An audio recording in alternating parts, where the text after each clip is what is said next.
So welcome to today's presentation, Suicide Prevention and Intervention for Transition Age Youth on College Campuses. Let's go to that next slide. As we have noted, the work of the Mountain Plains MHTTC and Mountain Plains PTTC is supported by SAMHSA and DHHS. We would like to note that today's presentation is provided free of charge and is available in the public domain. Also, the information that's presented today are the views and opinions of Sarah Nielsen and Andrew McLean and do not reflect the official position of SAMHSA or DHHS. Please let us know if you have any questions about the information in this disclaimer. Let's go on to that next slide. And it's my pleasure to introduce today our presenters. Dr. Sarah Nielsen is an associate professor at the University of North Dakota in Grand Forks, and she works in the Department of Occupational Therapy at the School of Medicine and Health Sciences. Sarah has over 19 years of experience working with children, youth, and young adults with mental health issues in partial hospitalization, school, communities, and universities. Her clinical practice included developing and implementing trauma-informed approaches in mental health care and assisting students transitioning from mental health programs back to public schools, where she trained and assisted schools in this effort. She currently teaches children, adolescent, and young adult psychosocial content and is an academic advisor in the Department of Occupational Therapy. Sarah is a technical trainer for the MHTTC and is developing and implementing communities of practice in rural schools. And Dr. Andrew McLean is chair of the Department of Psychiatry and Behavioral Science at the University of North Dakota School of Medicine and Health Sciences, and is also a technical trainer for the Mountain Plains ATTC as well as the MHTTC. He obtained his medical degree from the University of North Dakota School of Medicine, completed a psychiatry residency at the University of Wisconsin, and a master's of public health from the University of Minnesota. Dr. McLean previously was the medical director of the North Dakota Department of Human Services. He has served on a number of clinical, administrative, and regulatory boards, including medical licensing and professional health programs. Dr. McLean has a particular interest in working with and advocating for individuals with serious and persistent behavioral health issues. And with that, I'm pleased to turn things over to Sarah and Andy. Thank you, David. Our objectives today will really be to understand suicidality in college students and what we can do on our college campuses to address this important issue. I will be starting us off with a little bit of background and understanding from the lens of an academic advisor and professor. Next slide, please.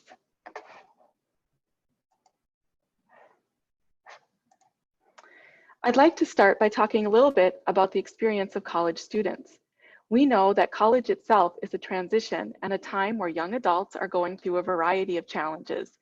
Developmentally, individuals are moving from adolescence to young adulthood. And as they do so, they continue to engage in identity exploration, forming of relationships, and establishing independence. An interesting study by Arnett found that young adults themselves describe this time as an age of identity exploration, instability, self-focus, a feeling of being in between, and a time full of possibilities. Additionally, we know that 75% of lifetime mental illness emerges by age 24 during this time period. This is why it is critical that we are monitoring and addressing mental health on our college campuses. The American College Health Association National College Health Assessment surveys students to understand their feelings related to mental health. You can see on this slide that within the last 12 months, that students have experienced feelings of hopelessness, being overwhelmed, lonely, sad, depressed, and anxious. Of course, it is vital that we have services to assist students in managing these feelings and symptoms. We can also see, with respect to our topic today, that around 12 to 13% have considered suicide in the last year, with approximately 2% attempting. Additionally, you can see that if students do seek assistance at our counseling centers, they primarily do so for anxiety and depression, or a combination of those two. Next slide, please.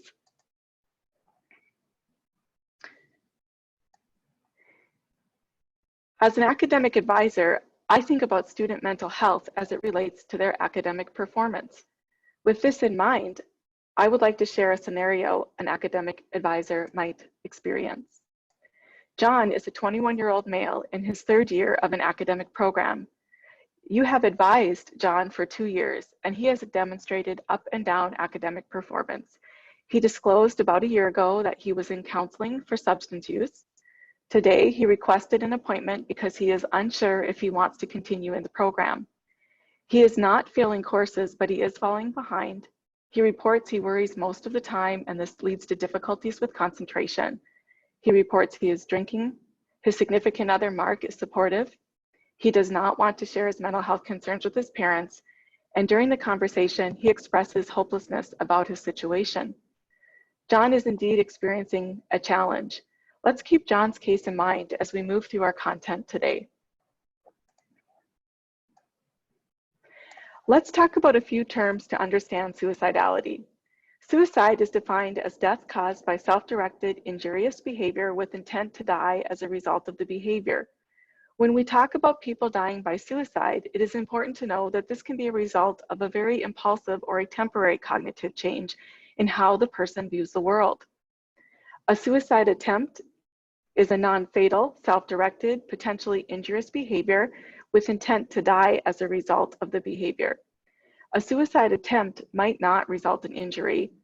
You may also see a person injure themselves with the intention to die by suicide. Without the intention to die by suicide. What is important to understand is that if individuals do harm themselves, they do have a higher risk of suicidality, but they may indeed not have an intent to die. Suicidal ideation refers to thinking about, considering, or planning suicide. Sometimes the term suicidality is used to encompass all of these terms, and Dr. McLean will talk more about this later in the presentation. Next slide, please. Let's take a minute to look at some statistics about suicide in college-age students. Between 2009 and 2018, suicide rates increased among all age groups, including our college-age students, with death by suicide being the second leading cause of death in college-age students. Next slide, please. When we think about students experiencing suicidal thoughts or attempts, you can see the national data collected by age is very similar to the data I presented from the ACHA earlier. You can see in comparison of age, our 18 to 25-year-olds have more suicidal thoughts, plans, and attempts than other age groups. Next slide. Additionally, we can see that our American Indian and Alaska Native adults are at the highest risk for past year suicidal related thoughts and for past year suicide attempts. Next slide, please. So the question might be, as an academic advisor, how can I be a part of suicide prevention? My role really is to know the facts, listen, and observe my students. As students naturally talk about academic performance and what is interfering with that performance, we will hear key important factors that help us understand our students' current mental health. It is also important to know that we are interested in the keyword of prevention. So today, we are going to talk about risk factors and protective factors that we can listen for. We also want to keep in mind that as a part of suicide prevention, we want to connect our students to services and supports on our campuses early, hopefully before they have experienced suicidal ideation.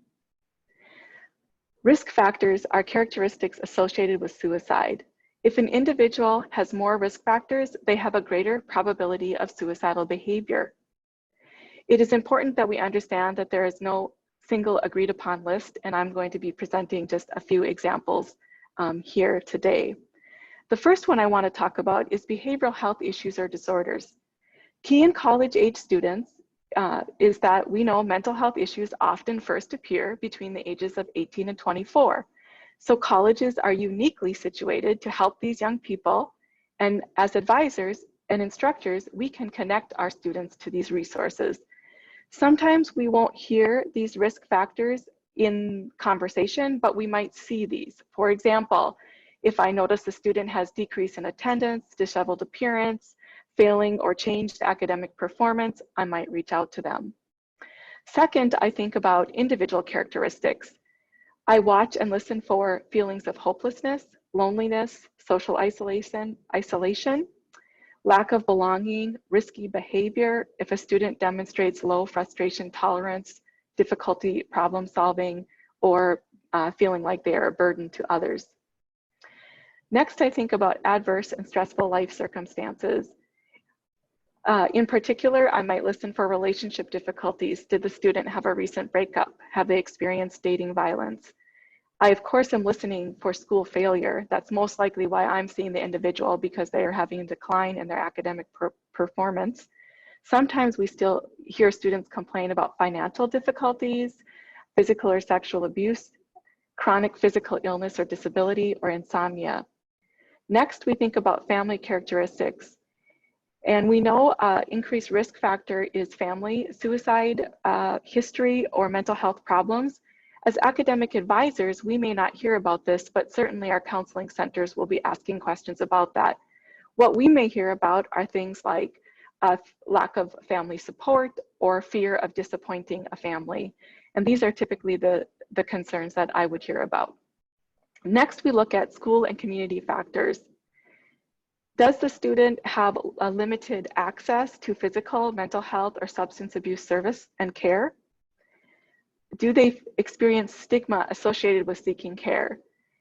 My experience has been that students have increased likelihood of seeking services now than they did 10 years ago, but sometimes they're still unwilling to use those services provided.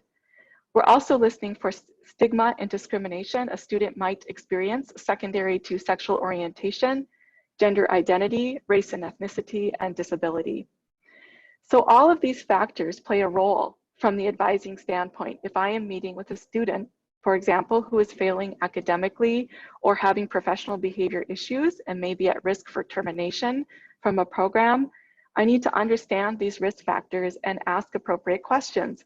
For example, a key question that I will ask if a student is failing is, have you shared your situation with a friend or family member?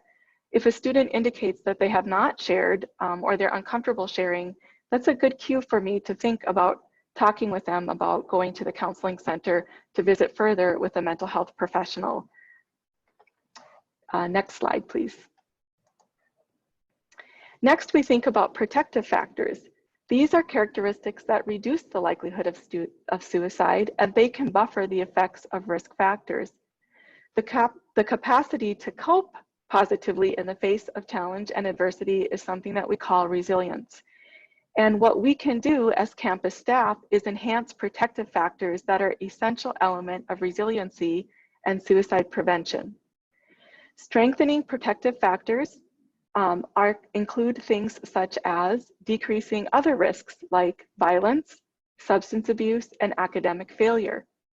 As an academic advisor and instructor, I can make sure that I facilitate a safe and non-judgmental classroom and advisement meeting process. I can assist students early when they are experiencing academic difficulties, connecting them to academic supports, and I can make them aware of our other services on campus, such as mental health supports, or make referrals as appropriate. Like risk factors, there is no single agreed upon list of protective factors, but here are a few examples I listen for. One is individual characteristics or behaviors. Does the student present as positive? Do they have positive beliefs about the future? If they're failing, are they able to make a plan to move forward? Do they have social emotional skills like problem solving, coping, and ability to regulate their emotions as they're experiencing this school failure? Also, we listen for, do they have spiritual beliefs or connections to a spiritual community, which we know is a protective factor? Do their cultural or religious beliefs affirm life and discourage suicide? Do they have a sense of responsibility to others? And then lastly, are they engaged in physical activity, especially aerobic, which we know can be a protective factor? Next, I think about social support. Do they have a connectedness to their family? Do they have connectedness to friends or a romantic relationship? Also, we know that a big indicator of students being successful on college campuses is connections to teachers, mentors, and leaders who show concern for them and their academic and emotional well-being. So here again, as a protective factor, I can be eyes, ears, and help the student get the support they need. Next, I think about school and community factors. Is that student connected to their peers? For example, in our academic program, I'm looking to see if they have connection to their communities of learners. Are they connected to the larger university? Are they aware and available and connected to resources on campus? Are they involved in extracurriculars? Do they have restricted access to lethal means, especially firearms? And are we monitoring and controlling alcohol use? So again, as an advisor, when I see someone like John, I am listening for protective factors, such as, is he sharing with somebody about his current situation? There's also a supplemental handout with this webinar that has a link to faculty resource sheet that you may also find helpful if you are a faculty member or academic advisor. I'd like to go back to the case of John. You can see that I've highlighted the things that I was listening for. In green are protective factors. He apparently feels like he has a connection to his advisor. He has used counseling in the past. He sought out help. He's currently not failing academically, and he does have a support in his significant other. We do know risk factors include that he's falling behind, he's using alcohol again, he doesn't want to share with his parents, and he is experiencing some hopelessness. So as the academic advisor, I've listened and I've noted that there are concerns. I am not a therapist, so I have some next steps that I can take. And at this point, I'm going to turn it over to Dr. McLean, and he's going to discuss some next steps. Thank you. Thanks much, Sarah. So many of you are wondering, you know, I'm a teacher, not a therapist. There might be a few therapists out there, but it's important as we move forward when we're working with students to remind ourselves of, you know, what is our agency, what's our role? And it doesn't mean you can't have more than one role. But as you know, as an academician, I can teach and grade students, but I can't be their therapist at the same time. And so it's just important to remind ourselves, you know, how are we acting? What hat are we putting on here? But in some circumstances, you might be deemed a responsible employee, such as for Title IX regulations. But I always liked Carl Menninger's quote that when in doubt, be human. And I teach my students that, my residents that, when we're really wondering about the dotting the I's and crossing the T's, you know, when in doubt, be human. I'm trying to move this forward here. I'm not sure. Oops, let me back up. So in the scenario, the student has presented to you. So John has trusted you. He's let you know that he has concerns, but in a lot of other cases, you might be just seeing somebody in the classroom that you have gotten to know them and things just don't seem right. And if you notice those things, you can simply reach out in a private, non-judgmental fashion. You don't call them out in front of the class, but you might just, you know, pull them aside and say, I was just wondering how you're doing. So when Sarah was talking about, you know, caring, non-judgmental comments and relationships, that's really important. And listening objectively. So again, hearing what they have to say, not jumping in with your own solutions, but just wanting to hear what their concern might be. And reminding you that you don't need to be a mental health professional. You don't need to be a mental health expert, but you should be aware of what the resources are on your campus or in your community. So in terms of active listening, you know, building trust, establishing rapport. The case that we'd referenced with John is that relationship is already there. But as you're well aware on campus, you're being watched whether you know you're being watched or not. I mean, people have a sense of who you are as a teacher, who you are as an administrator. Are you approachable? Are you not? And so we want to demonstrate concerns. We'll talk about the specific questions that you might ask. But one of the most important things is that individuals don't feel like they're alone, that they know that somebody is paying attention to them, that they're actually being heard or being seen.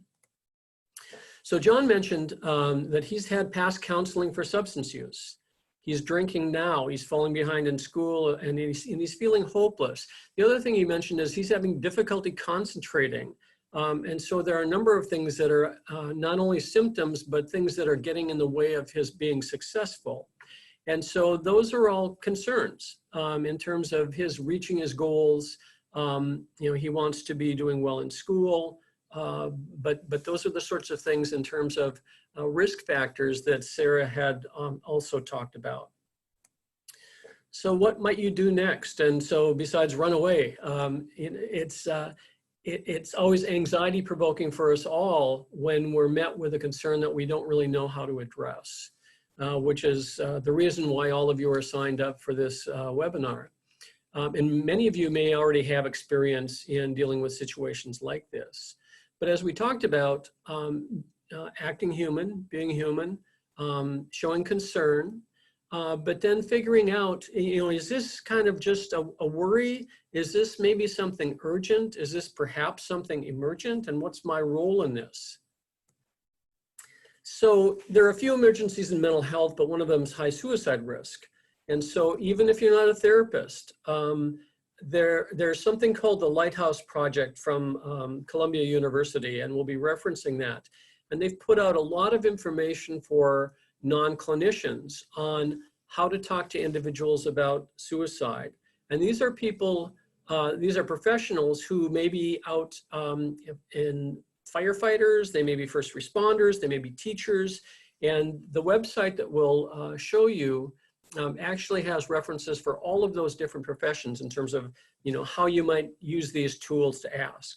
So we know that asking a depressed person about suicide doesn't put the thought in their heads. And so it's certainly appropriate and actually right to ask about that if you have someone who you're concerned about. And then there's the old impression, well, if somebody's going to do it, they're just going to do it. Nothing I can do is going to make a difference. And that's really not true. For the vast majority of people who are suicidal, it's very time limited. There are points, there are thresholds that when you intervene, it's a significant impact on future risk. And so the majority of people who attempted suicide say that they wish that they hadn't. They were happy that they didn't succeed. They were happy that if somebody actually did step in and intervene, that occurred. So again, these are time limited problems. But again, when students, when individuals who are depressed are seeing the world negatively, it's tough in that moment for them to see the future. And so, our role is to get them past that situation so that they get better, that they're able to concentrate, they're able to see things more positively, that cognitively they're able to function better. And so intervening is really important. And so the idea that someone makes suicidal threats won't really do it. We certainly have heard of people who do quote unquote gestures, but as Sarah had mentioned, individuals who have been planning, thinking, actually acting in self-harmful ways actually are at higher risk anyway. So even those individuals who have a track record of self-injurious behavior, they are at higher risk for a number of different reasons for suicide completion. So we don't want to minimize that. And every situation is different. So we want to keep that in mind. So this is one of the tools that I'd mentioned, and this is from, again, the Columbia Lighthouse Project. And as you'll see on the left, it's specific to schools, this particular pamphlet, this handout. And so some of the things that they do in training, and you can use these little cards, you can print these out, but the recommendations are in terms of screening. And so again, this is screening, this is not a mental health assessment. This is not an evaluation done by a mental health professional. This is a screen that can be done by any individual. So the recommendations are, when you have concerns, that you would ask 3 questions at least. And the first is, have you wished you were dead, wished you could go to sleep, not wake up? Professionally, we call this passive resignation. Oh, I wish, I wouldn't mind if I got cancer. I wouldn't mind if I didn't wake up from, my nap, et cetera. But it's not an active wish. And so you then go on to the next one. Have you actually had any thoughts about killing yourself? And that is certainly more of an active concern. So even if they say no to those 2 questions, it is recommended that you ask the last one. Have you done anything, started to do anything, prepared to do anything to end your life And so the first questions we wonder about in the last month. This last question we look at in the last 3 months, have you done this? And, if they've had those thoughts within the last 3 months, that's significant risk, that's high risk. But we want to be mindful. So if you hear, yes, the last 2 times I went home, I attempted suicide, but that was 6 months ago. That doesn't mean it's not high risk. If you know that the break is coming up, they're feeling depressed, and they're going to be heading home. So, it's important for us to be mindful. So even if we're scoring this, if we have concerns, we refer them on. If they're feeling great, if they're saying no to 1 and 2, or even yes to 1 and 2, but no to 6, then we want to make sure that in the future, if they have concerns, that they have the resources to access those. But if it's 4, 5, and 6, then we have significant concerns for high risk and want those individuals to be assessed and evaluated formally. And so some of the recommendations at the bottom of that pamphlet are, if you can immediately escort them to a healthcare provider, or call or text. That's the suicide hotline. You can call and text both. If the person is not able, not willing, and you're significantly concerned, you can always call 911. And we'll talk a little bit more about how you might get people the access to care that they need. But it's important not to just leave a high-risk individual alone. Now, if there's danger to yourself, if someone is violent, then you need to make sure that you go to safety, but then you alert the proper authorities. That should be a very rare situation. Perhaps some of you have experienced that. But the important thing is you have some sort of handoff. So what about virtually? We're all doing, in this time of COVID-19, you might find out this concern via video conference, and so what we would have done in the past is maybe ask the student to make the appointment for the counseling center or the healthcare center, walk them over, as we said, escorted to the centers from your office. Now we can't do that. And so what do we do now?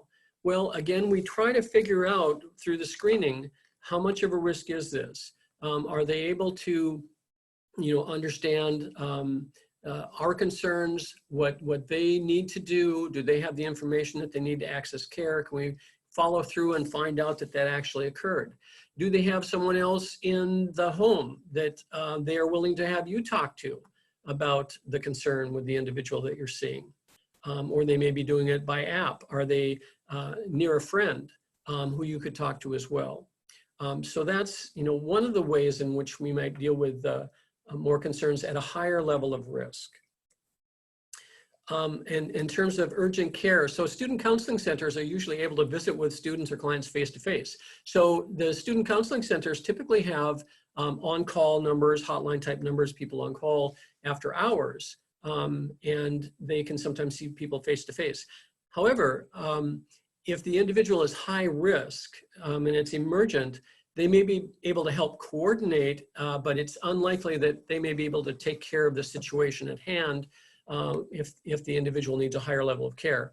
But they can certainly assist in making that happen. The other part is student health centers. So some campuses, they are merged. Counseling and health centers are merged. Some are separate. Some are separate in the same building. Some are separate, across campus or in different parts of the community. So student health centers have trained medical providers who can do these screenings, and routinely they do as well for both particular medical and behavioral health conditions. But again, if it's emergent, they may or may not be able to take care of the mental health crisis and deal with that to the point of disposition back home or whatever. Sometimes they can, but oftentimes they'll have to also assist the individual in getting to a higher level of care for assessment. So you can do so via family, via friend. I had a call last week from the East Coast, a friend of a friend who had a relative who was suicidal. And that person was alone, graduate school, just finished, wondering what can I do? And so I talked with them about you know, the on-campus options, even though the person had recently finished. I talked with them about community options. It turns out that the individual wasn't totally alone, that there was a friend who could actually come over and be with the individual and then make sure that they got the help that they needed. So it's really a matter of what resources are available where the individual is. So family, friends, other non-provider supports. On campus or in communities, there are oftentimes community mobile crisis teams or behavioral intervention teams. And so we would utilize those. Law enforcement, as we mentioned, 911, which could be a welfare check by law enforcement or calling the ambulance. This is one of the most important things I ever learned was when I was in training, my attending told me, whenever you're stuck, expand the field, which essentially means don't ever feel like you're alone in making this decision. So if you have concerns, talk with a colleague, talk with another professional. If the student leaves your office and you're wondering what to do, you know, don't feel that everything rests on you. And you can even call up a hotline yourself and say, I've got this situation, what should I do? So it's just a reminder, never feel like you have to bear this alone. It's a whole nother talk on what happens if there's a completion, if there's a significantly negative outcome. How do we deal with that as teachers, as academicians, as providers of care? We don't have time to talk about that, but it's just important to take care of yourself when you're feeling stressed in dealing with situations like this. So as Sarah had alluded to, college is a time where we see the resurgence, or actually the beginnings of many mental health disorders. Commonly early teen or late teens, early adulthood, major depressive disorder occurs.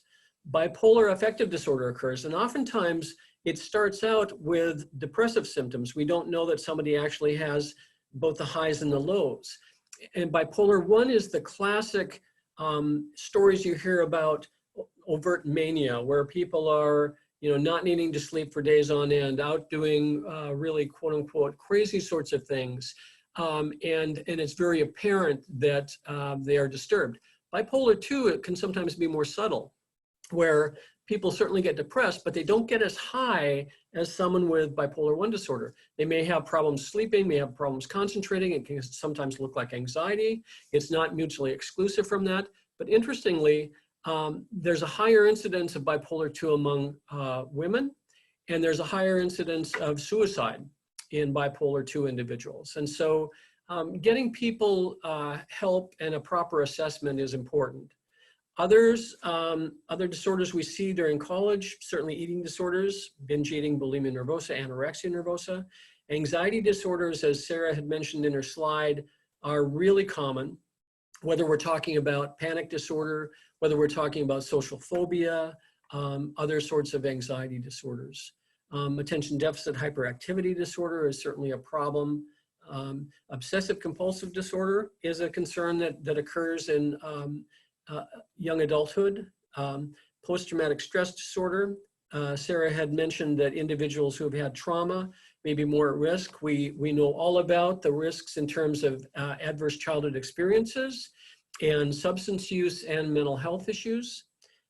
Sleep disorders are very common in college-age students. And prolonged poor sleep is actually a risk factor in terms of suicidality if you add in all of these other stressors. So, you know, asking about sleep, asking about, you know, lifestyle, asking about, you know, wellness activities is important. It's not a benign thing to go without sleep for a long period of time. I remember very well back in college when I was cramming or doing other things, my sleep was disrupted. But if you're seeing someone who is extremely depressed, extremely anxious, and they are having really, really poor sleep, despite the fact of if they're not suicidal, getting them in to see someone to assist with that can be very useful. And then substance use disorders, as Sarah had mentioned. Those are commonly a concern in college students, and certainly they reduce impulse control. And if people have access to lethal means, that's oftentimes a very deadly combination. Psychotic disorders are less common, such as schizophrenia, schizoaffective disorder. Sometimes somebody who is so severely depressed, they can have psychotic symptoms. If somebody is manic, they can have psychotic symptoms. So that does occur, but less often than some of these other issues that I mentioned. So we're in the midst of the COVID situation, and I just wanted to bring up this slide about phases of disaster, and you can say phases of pandemic. So the mitigation is planning and trying to prevent. We're past that point. Preparedness, we're kind of past that point. We're in the response phase, and different parts of the country are in different parts of that response phase. And so people are stressed. You're stressed, I'm stressed, students are stressed with all of the changes going on and social isolation, et cetera. Campuses will have to plan as we move towards recovery, and communities will have to plan in terms of who is going to need ongoing crisis counseling, and how are we going to prevent, as Sarah had mentioned, how are we going to minimize the trauma and individual angst and moving into actually having disorders. And part of how we do that is community supports. Once there's a declaration of disaster, there are oftentimes crisis counseling opportunities that arise in communities with funds.